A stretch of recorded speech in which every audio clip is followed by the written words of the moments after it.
ওম নমঃ শিবায় নমঃ শিবায় নমঃ শিবায়। ওম নমো ভগবতে রুদ্রায় নমঃ। তো আজকে তো সোমবার, সোমবার মানেই ভোলেনাথের দিন, ভোলেনাথের দিন মানেই ভোলেনাথের মন্ত্র জপের দিন। তো আমি আজকে আপনাদের সাথে ভোলেনাথের রুদ্র মন্ত্র জপ করব 108 বার। আপনারাও আমার সাথে জপ করবেন। আপনারা তো জানেন ভোলেনাথের অনেকগুলো রূপ, তার মধ্যে একটা রূপ হচ্ছে রুদ্র রূপ। আমাদের ভোলেনাথ যেমনই শান্ত তেমনই কিন্তু রাগী। আর রুদ্র রূপ কখন আমরা জেনেছি সেই গল্পটা জানেন নিশ্চয়ই আপনারা। সেটা হলো যখন দক্ষ যজ্ঞ করেছিলেন, সেই দক্ষ যজ্ঞের মধ্যে যখন সতী উপস্থিত হয়েছিলেন বিনা নিমন্ত্রণে, তখন দক্ষ মানে সতীর পিতা শিবের নামে অনেক খারাপ কথা বলেছিলেন। এটা সহ্য করতে না পেরে কিন্তু তিনি আহুতি দিয়েছিলেন নিজেকে। সেটা শুনে শিব চলে এসছেন ছুটে এবং রুদ্র রূপ ধারণ করে সমস্ত ধ্বংস করে দিয়েছিলেন, সেটা জানেন। তার সতীর দেহ নিয়ে উনি বেরিয়ে পড়েছিলেন। সেই দেহ টুকরো টুকরো করে বিভিন্ন অংশ পতিত হয়েছিল পৃথিবীর বিভিন্ন কোণায়। সেখানে সতীপীঠ গড়ে উঠেছে, সেটা সুদর্শন চক্র দিয়ে কেটে দিয়েছিলেন শ্রী বিষ্ণু। সে গল্প আমি আপনাদের সাথে হয়তো এর আগেও করেছি, বা নেক্সট আবার আমি কোনো ভিডিওতে করব এই গল্পটা, রুদ্ররূপের গল্প। তো তার আগে আজকে আমি অবশ্যই শিবের এই মন্ত্র জপ করব। আর মন্ত্র জপের আগে বলবো এই মন্ত্র জপের কি মহাফল সেটা জেনেই আপনারা জপ করুন, তাহলে আরও বেশি ফল লাভ হয়। শুরু করার আগে বলবো নতুন হয়ে থাকলে অবশ্যই আমার চ্যানেলটা সাবস্ক্রিপশন করে পাশে থাকুন, সকলের সাথে শেয়ার করুন, লাইক ও কমেন্ট অবশ্যই করবেন। আর বলবো আপনারা অল বাটনে প্রেস করে রাখবেন, তাহলে আমি এরকম ধরনের ভিডিও দিলেই আপনারা তৎক্ষণাৎ পেয়ে যাবেন। তো চলুন আজকে ভোলেনাথের এই রুদ্র মন্ত্রের কি মহাফল সেটা জেনে নিই, তারপরেই আমি জব শুরু করব। তো ভিডিওটা ভালো লাগলে, আর তার থেকেও বড় কথা ভগবানের কথা বা ভগবানের মন্ত্র জপের যা কিছুই আপনারা ভগবানের নামে শেয়ার করবেন সবটাই কিন্তু আপনাদের ঝুলিতেই যাবে, যত পুণ্য করবেন। তো যাই হোক, ভালো লাগলে আপনারা অবশ্যই ভিডিওটা সকলের সাথে শেয়ার করে দেবেন।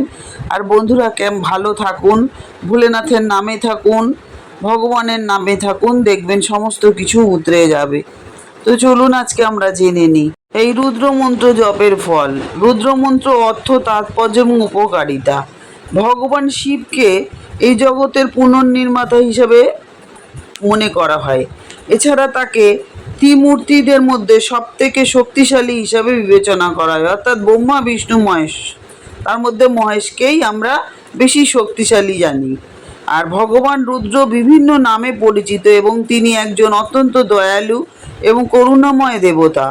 যদিও তার নামটি হিংস্র এবং আক্রমণাত্মক শোনায়, ভগবান রুদ্র তার ভক্তদের চাহিদা পূরণ করার জন্য পরিচিত, যারা বিভিন্ন রুদ্র মন্ত্র পাঠ করেন। আর রুদ্র কবচ মন্ত্র নামেও কিন্তু পরিচিত এইটা। এই সমস্ত মন্ত্রের অলৌকিক ক্ষমতা আছে এবং এটি পাঠকদের আপনাদের শরীরের চারপাশে নেতিবাচক শক্তি কিন্তু ঘোরে এবং আপনাদের রক্ষা করে। এই মন্ত্রটি সাধারণত ভগবান রুদ্রকে সাধারণভাবে অর্ঘ্য হিসাবে ব্যবহার করা হয়। ফুল এবং পরিষ্কার বিশুদ্ধ জল লাগে এই ভগবানের এই মন্ত্র জপের সময়। আপনি নিয়মিত রুদ্র মন্ত্রটি পাঠ করতে পারেন। যজুর্বেদ অনুসারে এই রুদ্র মন্ত্র হলো ভগবান শিব বা মহাদেবকে উৎসর্গ করা হয়। সব থেকে আশ্চর্যজনক এটাই হচ্ছে বৈদিক স্তোত্রগুলোর মধ্যে একটি। শিবের এই রুদ্র মন্ত্র জপের প্রধান ফল হলো মানসিক শক্তি বৃদ্ধি, সাহস এবং আধ্যাত্মিক উন্নতি লাভ। এই মন্ত্র জপ করলে রোগ দুঃখ দূর হয়ে যায়, নেতিবাচক শক্তি দূর হয় এবং সম্পদ এবং সমৃদ্ধি বৃদ্ধি পায়। এছাড়াও ভীষণ সম্পর্ক ভালো হয় নিজেদের মধ্যে এবং জীবনে শান্তি ফিরে আসে। রুদ্রমন্ত্র জপের প্রধান উপকারিতা হচ্ছে রুদ্রমন্ত্র জপে সাহস, মানসিক শক্তি বাড়ে, কঠিন পরিস্থিতি মোকাবেলার সহায়ক হয়, আর এটি রোগ ও দুঃখ দূর করে। এই মন্ত্র জপে আধ্যাত্মিক উন্নতি হয়, তাছাড়াও মোক্ষপথ সুগম হয়, অর্থাৎ মোক্ষ লাভ হয়, অর্থ সম্পদ বৃদ্ধি হয়। এই মন্ত্র জপে জীবনের সমস্ত দুঃখ দূর হয়ে যায়, পজিটিভে ভরে যায় জীবন। তাছাড়াও এই মন্ত্র জপে ভগবান শিবের কৃপা লাভ করা যায় এবং সকল রকমের ইচ্ছা পূরণ হয় মানুষের।